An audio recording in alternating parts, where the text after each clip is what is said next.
बिस्मिल्लाहिर्रहमानिर्रहीम। अस्सलाम वालेकुम स्टूडेंट्स, हम सीख रहे हैं क्लास 7 मैथमेटिक्स। इसके चैप्टर नंबर 6 हम सीख रहे थे। आज की स्टोरी में हम एक्सरसाइज 6.5 को अच्छी तरह से सीखेंगे। ठीक, इसके अलावा बाकी वीडियोस का लिंक आपको डिस्क्रिप्शन में मिल जाएंगे, आप वहां क्लिक करके वो भी देख सकते हैं। शुरू करते हैं। आपके पास सवाल है फैक्टराइज, तो क्या करना है, फैक्टर बनानी है। तो यकीनी बात है हम नंबर्स के सीख चुके हैं कि नंबर्स को किस तरह से फैक्टर बनाएंगे। यकीनन हमने सीख लिया है अच्छी तरह से। जैसे कि अगर मैं बात करूँ 6 की, तो इसका फैक्टर्स क्या क्या होंगे।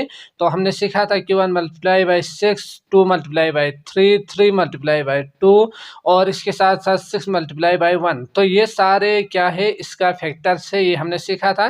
तो आपने क्या करना है कि किसी भी नंबर को आपने मल्टीप्लाई के फॉर्म में जब भी आप लिखेंगे, तो ये जो मल्टीपल्स फॉर्म में जो भी आपको नज़र आ रहे हैं यहाँ पे, ये इसका फैक्टर कहा जाता है, जो हम सीख कर आए हैं। ठीक, तो ये चीज़ आपने जहन में रखना है। तो यकीनी बात है हम यहाँ पे पॉलिनोमियल सीख रहे हैं। तो पॉलिनोमियल में भी अगर प्लस में हो या माइनस में हो, एक्स स्क्वायर प्लस एक्स, जैसे कि सवाल नंबर 1 में दिया हुआ है, तो आपने ये जो प्लस की फॉर्म में जो भी पॉलिनोमियल दिया हुआ है, इसको आपने प्रोडक्ट की फॉर्म में कन्वर्ट कर देनी है। ठीक, तो कन्वर्ट किस तरह से करते हैं, तो यकीनी बात है पहला जो काम है वो सिंपल सा है। वो क्या है, अगर आप किसी भी पॉलिनोमियल के अंदर जो टर्म्स होते हैं ना, जैसे कि यहाँ पे 2 टर्म्स है, तो उन सारे टर्म्स में अगर कॉमन हो, सेम अगर हो, तो उसको आपने क्या करना है, कॉमन निकालनी है। जैसे कि एक्स स्क्वायर प्लस एक्स, इसमें अगर आप देखेंगे तो यहाँ पे 2x है, एक्स जरब एक्स, और यहाँ पे एक एक्स है, तो इसमें से आप एक एक्स को कॉमन निकाल सकते हैं जो कि सेम है। ठीक,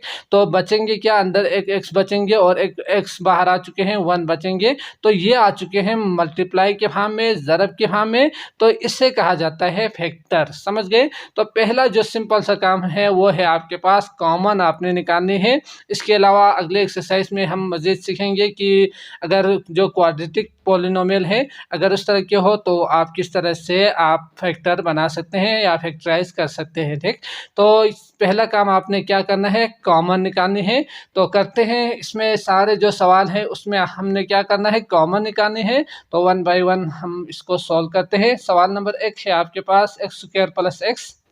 तो इसमें आप देख सकते हैं एक्स स्क्वायर प्लस एक्स, यानी इसमें 2x, इस टर्म के अंदर अगर आप देखेंगे तो एक्स स्क्वायर है और दूसरा जो टर्म है उसमें एक एक्स है। तो यहाँ से आप एक एक्स को कॉमन ले सकते हैं। ठीक, सेम है तो आप कॉमन लेंगे यकीनन। तो इसमें बचेंगे क्या, एक एक्स बचेंगे, जो कि हमने अच्छी तरह से सीखा क्या ये होते हैं। एक्स स्क्वायर का मतलब यहाँ पे एक एक्स बाहर निकाल सकते हैं, एक एक्स बचेंगे।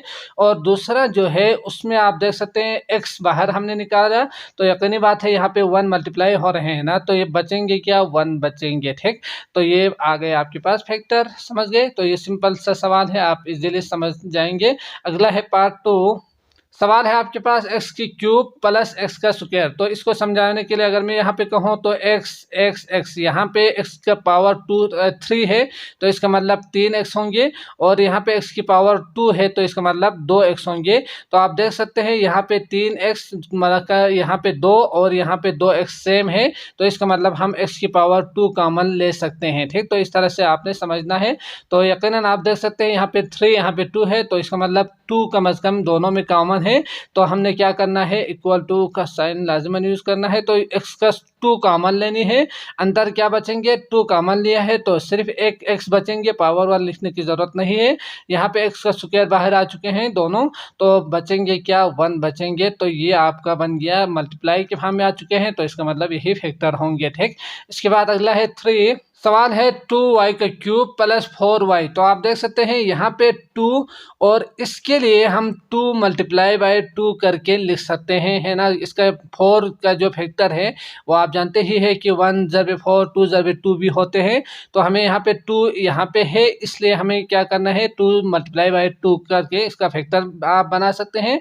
नहीं तो आप जानते ही है, आपको टेबल याद ही होगा, 2 मल्टीप्लाई बाई 2 करके करेंगे तो 4 ही होते हैं। तो यहाँ से आप 2 कॉमन ले सकते हैं। ठीक, तो पहली चीज़ नंबर में आपने देखा कि 2 कॉमन आ रहे हैं बाहर, और यहाँ y क्यूब है और यहाँ पे y 1 है, तो y जो है वो 1 को आप यहाँ बाहर ले सकते हैं। ठीक, तो इसका मतलब अंदर क्या बचा है यहाँ इसके ब्रैकेट के अंदर, तो यहाँ पे आप देख सकते हैं 2 बाहर आ चुके हैं, y का क्यूब में से एक y बाहर आ चुके हैं, बचेंगे क्या y के 2 बचेंगे।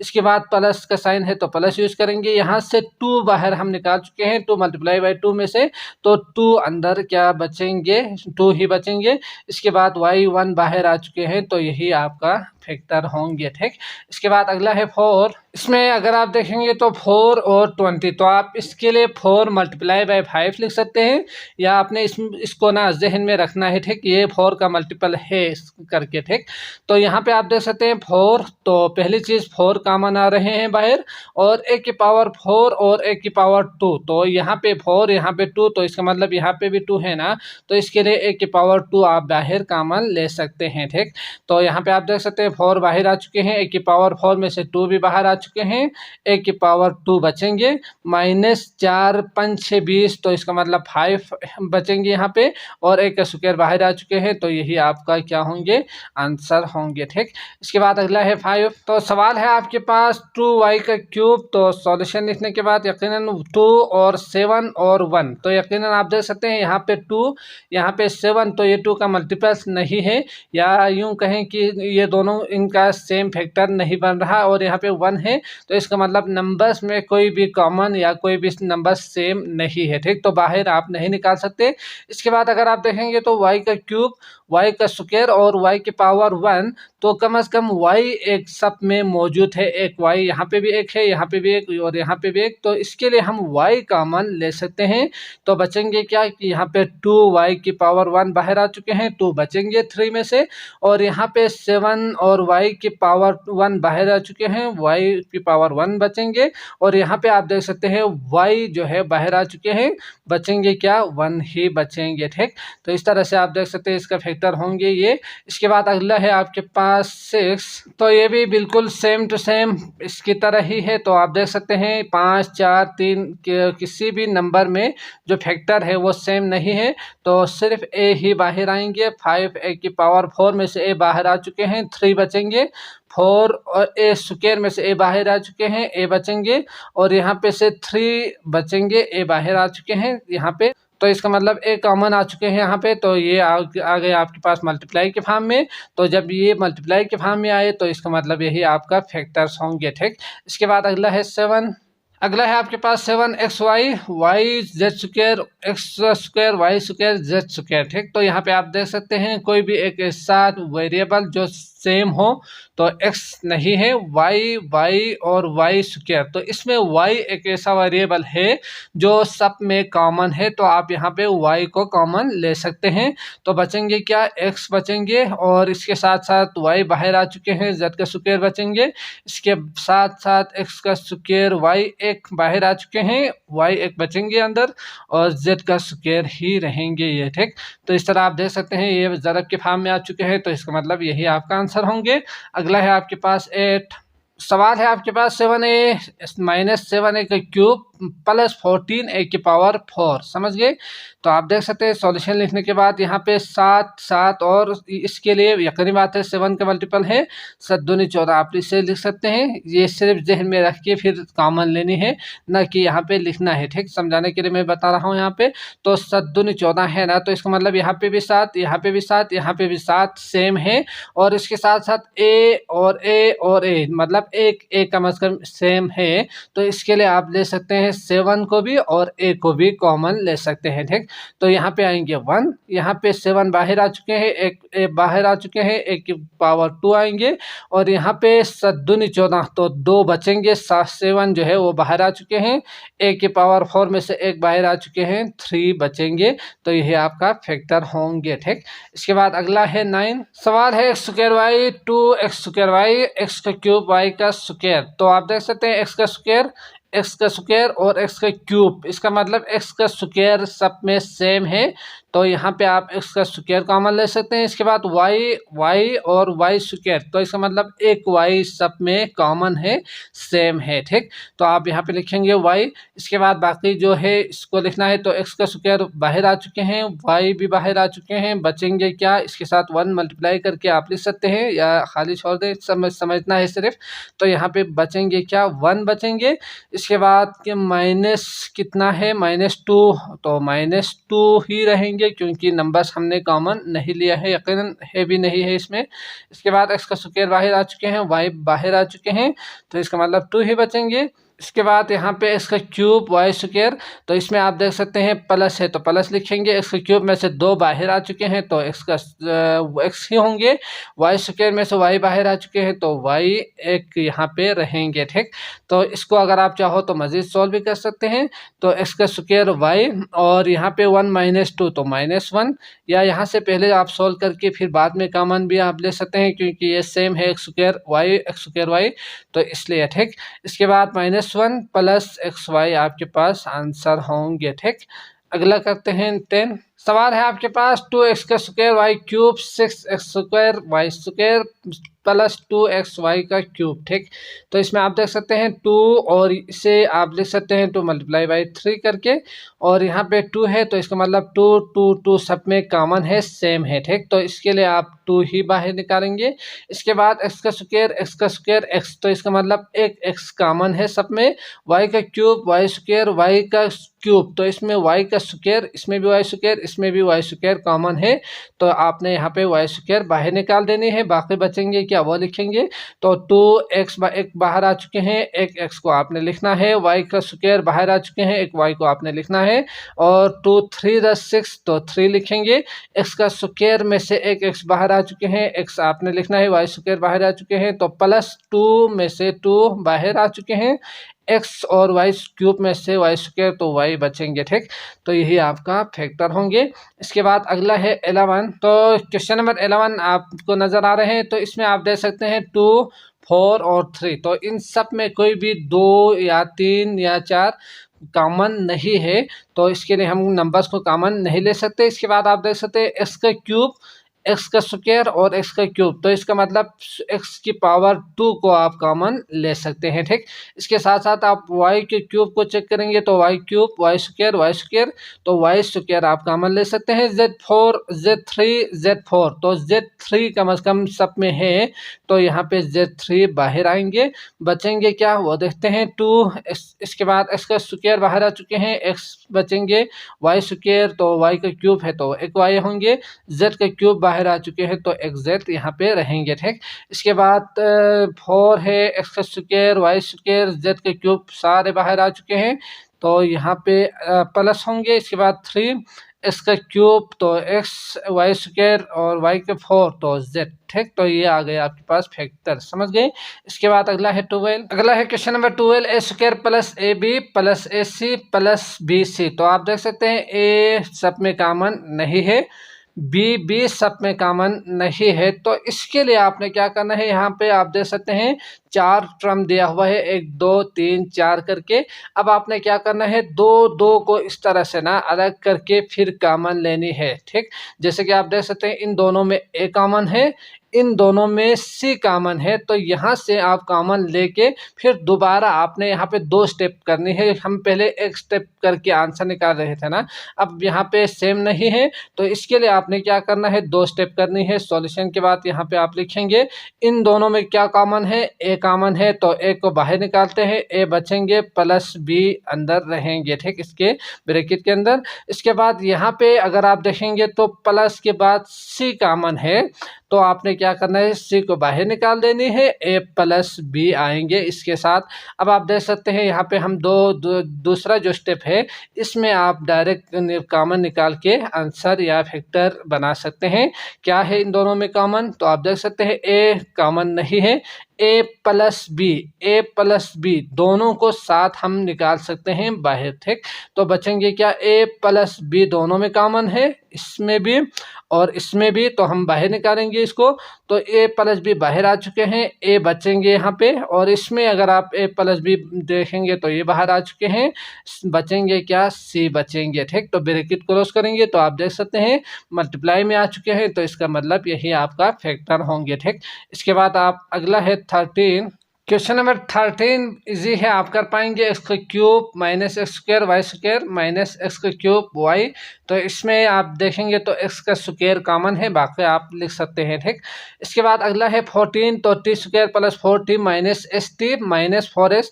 तो इसमें भी आप देख सकते हैं सब में टी मौजूद नहीं है, ना ही कोई नंबर इसमें कॉमन है। तो इसके लिए आपने क्या करना है, दो दो को अलग अलग कर देनी है।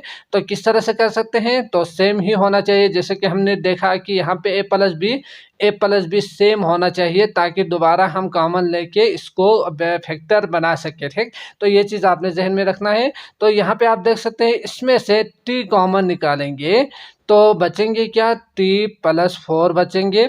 इसमें से अगर हम सिर्फ एस को ही कॉमन निकालेंगे तो क्या होंगे, ये आपने यहाँ पे समझना है। अगर हम सिर्फ यहाँ पे एस को कॉमन लेंगे तो यहाँ माइनस टी और माइनस 4 बचेंगे, जबकि हमें टी प्लस 4 चाहिए, ठीक। टी प्लस 4 चाहिए, तो इसके लिए हमने क्या करना है, माइनस को भी कॉमन लेनी है बाहर, ताकि ये माइनस प्लस हो जाए, ये भी प्लस हो जाए और ये दोनों सेम हो जाए, तब जाके हमें दोबारा कॉमन लेके फैक्टर बना सके, ठीक। तो आपने क्या करना है, माइनस को भी साथ इसमें के साथ कॉमन लेनी है, माइनस एस करके। तो बचा क्या, प्लस माइनस बाहर आ चुके हैं तो इसका साइन चेंज होंगे, टी प्लस टी होंगे और प्लस 4 होंगे। अब आप देख सकते हैं इन दोनों में सेम है, तो टी प्लस 4 सेम है। बचेंगे क्या, इसके लिए आप ब्रैकेट यूज कीजिएगा। यहाँ पे टी बचा है, यहाँ पे माइनस एस बचा है, तो इसका मतलब ये आ गया आपके पास फैक्टर, समझ गए। तो ये आपका आंसर होंगे। अगला है आपके पास सवाल है आपके पास 15 x square x minus y y square x minus y z square x minus y. तो आप समझ सकते हैं कि इसमें क्या चीज़ कॉमन है। तो इस टर्म के अंदर प्लस माइनस को छोड़ के जो हम सीख रहे हैं, तो यकीनन आप समझ सकते हैं इस टर्म के अंदर क्या है, एक्स माइनस वाई। यहाँ पर भी एक्स माइनस वाई और यहाँ पे भी एक्स माइनस वाई सेम है, तो इसको हम मिला के ना यहाँ पे कॉमन ले सकते हैं। तो एक्स माइनस वाई को आपने क्या करना है, बाहर कॉमन लेनी है, ठीक। जब दोनों को साथ कॉमन लिया है तो ब्रैकेट लाजमन यूज करनी है, अगर नहीं तो ब्रैकेट इसके साथ होंगे तो सिर्फ वाई को इसके साथ मल्टीप्लाई हो के आपको नजर आएंगे, जो कि आंसर गलत होंगे यकीनन। तो एक्स माइनस वाई दोनों है तो ब्रैकेट यूज करेंगे, इसके बाद ब्रैकेट दोबारा यूज करके यहाँ पे आप देख सकते हैं एक्स का स्क्वायर वाई का स्क्वायर और प्लस जेड का स्क्वायर ही रहेंगे इसके अंदर। तो यही आपका फैक्टर होंगे। इसके बाद अगला है 16 सवाल है आपके पास 16 5 एक्स स्क्वायर। तो ये सवाल उन्होंने दिया हुआ है, तो आप देख सकते हैं नंबर्स को अगर आप देखेंगे तो 5 दिया हुआ है, यहाँ पे 10, तो इसका मतलब 5 मल्टीप्लाई बाई 2 आप इसे लिख सकते हैं या जहन में रखना है इसको, ठीक। 5 दूनी 10 है ये, और ये 5 5 25 है, तो इसका मतलब 5 सब में कॉमन है, ठीक। पहली चीज़ ये हो गई 5 कॉमन है सब में। इसके बाद एक्स का स्क्वायर एक एक्स है, यहाँ पे एक एक्स है, तो यहाँ आप ले सकते हैं एक्स एक कॉमन। इसके बाद एक्स प्लस वाई, तो एक्स प्लस वाई और एक्स प्लस वाई, तो इसके साथ साथ आप एक्स प्लस वाई दोनों कॉमन ले रहे हैं, तो इसके लिए आपने ब्रैकेट यूज करनी है। तो बाकी जो बचा है वह आपने इस ब्रैकेट के अंदर लिखना है। तो 5 एक्स स्क्वायर एक्स वाई आ चुके हैं, एक्स स्क्वायर में से एक एक्स बचेंगे, यहाँ पे 5 दूनी 10 और एक एक्स बाहर आ चुके हैं, वाई बचेंगे। इसके बाद 5 5 25, तो इसके साथ आप देख सकते हैं एक्स बाहर आ चुके हैं, वाई स्क्वायर आपने लिखना है एक्स प्लस वाई जो कि बाहर आ चुके हैं, तो इसका मतलब कॉमन आ चुके हैं। आप देख सकते हैं 5 जरबे एक्स प्लस वाई जरबे ये, तो इसका मतलब यही आपका फैक्टर होंगे, ठीक, आंसर होंगे। इसके बाद अगला है आपके पास 17 सवाल है आपके पास 17 a designer preparing to paint a wall. तो एक डिज़ाइनर है जो पेंट करने के लिए तैयार कर रहे हैं, यकीनन जो कलर करनी है तो कलर तैयार कर रहे हैं वॉल के लिए। फाउंड दैट, उसका एरिया जो उन्होंने देखा तो उसका एरिया कितना है ये उन्होंने दिया हुआ है, समझ गए। इसके बाद है find the length and width of the rectangle. तो आप जानते ही है कि एरिया जो है वो हमेशा किसके इक्वल होते हैं, लेंथ मल्टीप्लाई बाय विड्थ के इक्वल ही होते हैं, नहीं, ठीक। तो उन्होंने यहाँ पे दिया हुआ है प्लस में, आपने क्या करना है, इसको मल्टीप्लाई के फॉर्म में कन्वर्ट कर देना है। तो यकीनी बात है, इसे हम फैक्टर ही कह सकते हैं ना। तो आपने इसको क्या करना है, फैक्टराइज करनी है। तो मल्टीप्लाई के फॉर्म में आ जाएंगे। जब मल्टीप्लाई के फॉर्म में आ जाएंगे तो हमने देखना है कि कौन सा वाला लेंथ ज़्यादा होंगे और कौन सा वाला उसका जो लेंथ है वो कम होंगे। तो यकीनन जिसका डिस्टेंस ज़्यादा होंगे वो उसे हम लेंथ का नाम देंगे और जिसका डिस्टेंस कम होंगे उसे हम विड्थ का नाम देंगे, ठीक। तो पहला काम आपने क्या करना है, यहाँ से इसको फैक्टराइज करनी है। तो 3m के m+7, तो आप देख सकते हैं m+7 दोनों में कॉमन है। तो आपने क्या करना है, m+7 को कॉमन लेनी है। तो जब आप m+7 को कॉमन लेंगे तो यहाँ पे आप देख सकते हैं 3m बचेंगे और यहाँ पे आप देख सकते हैं के बचेंगे, ठीक। अब आप डायरेक्ट इसको देखकर बता सकते हैं कि इसमें से ज़्यादा जो डिस्टेंस है वो किसका है और कम डिस्टेंस किसका है। तो m और 3m 3 टाइम्स ज़्यादा जो लेंथ है वो ज़्यादा होंगे या सिर्फ m ही ज़्यादा होंगे। तो यकीनन आप कहेंगे कि 3 गुना जो ज़्यादा है उसका लेंथ ज़्यादा होंगे। तो इसके लिए हम क्या कहेंगे, लेंथ कहेंगे। इसके लिए हम क्या कहेंगे, विड्थ ही कहेंगे। तो आप देख सकते हैं लेंथ हमारे पास आ चुके हैं 3m+k और विड्थ आपके पास आ चुके हैं m+7। समझ गए। तो इस तरह से आप इजीली निकाल सकते हैं। इसके बाद अगला है 18। सवाल है आपके पास 18, area of the rectangle is, ये उन्होंने दिया हुआ है area, find its length and width. तो एरिया आप जानते ही हैं लेंथ मल्टीप्लाई बाय विड्थ होते हैं, जबकि उन्होंने यहाँ पे माइनस में दिया हुआ है, आपने इसको मल्टीप्लाई में कन्वर्ट करना है। तो इसके लिए आप फैक्टर बना सकते हैं। फैक्टर किस तरह से बनाएंगे, तो फैक्टर बनाने के लिए आप कॉमन ले सकते हैं, सेम है इसलिए। तो यहाँ पे आप देख सकते हैं 24 और 18, तो कितना होंगे, इसके लिए 6×4 लिख सकते हैं, इसके लिए 6×3 आप लिख सकते हैं। तो इसका जो फैक्टर आप देख सकते हैं 6 दोनों में कॉमन है। तो यहाँ पे आप देख सकते हैं 6 पहला जो नंबर है वो कॉमन होंगे। इसके बाद a², तो a आएंगे आपके पास। इसके बाद b² तो b आएंगे बाहर, बचेंगे क्या, तो 6×4 = 24, तो 4 और a बाहर आ चुके हैं और -b बाहर आ चुके हैं, a बाहर आ चुके हैं। तो बचेंगे क्या, 6×3 = 18, b बचेंगे, ठीक। तो इस तरह से आप देख सकते हैं यहाँ पे जो इसका लेंथ और विड्थ जो है वो कौन कौन सा होना चाहिए। तो यकीनन आप कहेंगे 4a ज़्यादा है या 6a ज़्यादा है। तो आप कहेंगे 6a ज़्यादा है, जबकि इसमें अगर आप देखेंगे तो 4a तो वैसे भी कम है, इसमें से मज़ीद कम कर रहे हैं। तो यकीनन ये जो लेंथ है, ये जो डिस्टेंस है वो कम ही होना चाहिए, विड्थ होना चाहिए, और ये जो है वो लेंथ होना चाहिए जिसकी लंबाई जिसकी जो डिस्टेंस है ना वो ज़्यादा हो। तो 6ab हम लिख सकते हैं लेंथ के लिए, और विड्थ जो है इसके लिए हम लिख सकते हैं 4a-3b। समझ गए। तो ये हो गया आपके पास आंसर। तो मैं उम्मीद करता हूँ आपको अच्छी तरह से समझ में आ चुका होगा। अगर आए हैं तो लाइक करके जाइएगा। अगले वीडियो आपको डिस्क्रिप्शन में लिंक मिल जाएंगे, आप वहाँ क्लिक करके वो भी देख सकते हैं। मुझे इजाज़त दीजिएगा। अल्लाह निगहबान।